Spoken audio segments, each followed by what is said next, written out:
यही same question है, reshuffling of the all optional subjects or to enhance your existing preparation or capacity within those subjects?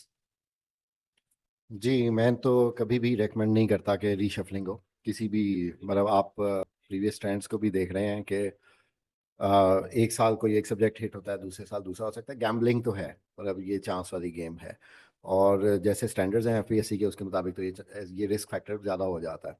तो जो consistency है वो ज़्यादा ज़रूरी है।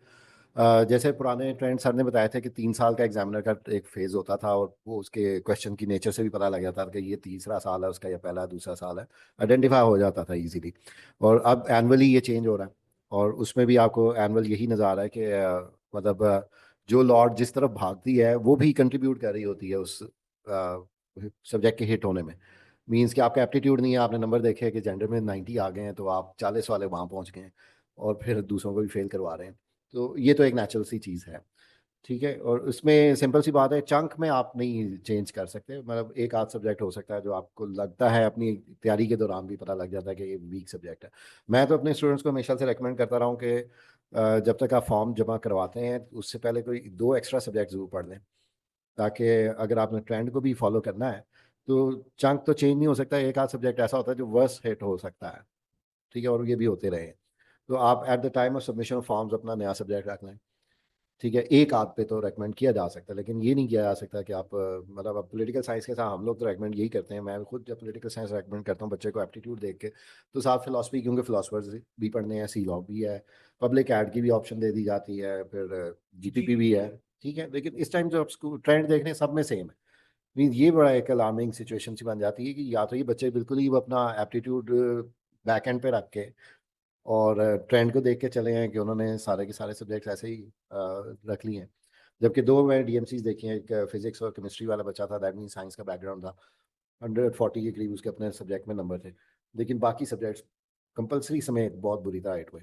और अब इसी में अगर आपकी फिजिक्स वाली पिछले अगर जी 3 साल जी का जी। ट्रेंड देखे, मैंने अपने 4 से 5 स्टूडेंट्स हैं जिनको फिजिक्स से हटवाया है। वो एग्जैक्टली। गोल्ड मेडलिस्ट है फिजिक्स के। वो कह रहे हैं जी, कि ये पेपर में कोई गलती नहीं है हमारी, लेकिन स्कोर हमारा 200 में से आ रहा है बिल्कुल 100। बिल्कुल बिल्कुल ऐसा ही है, ठीक क्योंकि है अब ना? देखें साइंटिफिक सब्जेक्ट्स हैं या ज्योग्राफी है, उसमें तो मैं मेरा लेक्चर भी अवेलेबल है कि 80 नंबर लेने हैं तो क्या क्या अटैम्प्ट करना, ठीक है। अभी तो उसके अकॉर्डिंग ही जितने 2-3 बच्चों ने पेपर मुझसे शेयर किए हैं अभी रिजल्ट्स अपने ज्योग्राफी वालों ने, तो वो यही है कि 50 वाला वही है जिसने लिथोस्फीयर से सवाल उठा लिया, यानी अपने 10 नंबर वहाँ से ज़ाया कर लिए, ठीक है। कुछ सब्जेक्ट्स ऐसे हैं जिनमें मतलब मैथमेटिकल नंबर होते हैं कि ये करोगे तो ऐसा हो जाएगा। अब फिजिक्स में भी ऐसा होना चाहिए था जो आप कह रहे हैं, जैसे कि 100 नंबर आए, तो ऐसा पॉसिबल नहीं है कि उसके सारे नंबर काट लिए जाए, बिल्कुल सही। लेकिन अगर हुआ है तो वो काफ़ी मतलब अनफॉर्चुनेट है। Sir thank you very much. अच्छा, यहाँ पे मैं एक छोटी सी बात ऐड कर लूँ। जो मैंने सीखा है एज अ स्टूडेंट, अगर मैं होता तो ये आपकी सर मशवरा भी है कि अगर मैं स्टूडेंट हूँ तो मेरे नंबर आए हैं 450 से 600 के दरमियान, और मैं फेल हुआ हूँ किसी ऐसे में, एक में या प्रेसी में, नंबर वन। और दूसरा, मेरे जो ऑप्शनल सब्जेक्ट्स हैं या मेरा ओवरऑल स्कोर है, मैं उससे मुतमिन नहीं हूँ। तो आप हमारी सारी डिस्कशन से जो मैं सीख रहा हूँ, मैं ये सीख रहा हूँ कि मैंने सिर्फ ये पिन पॉइंट करना है कि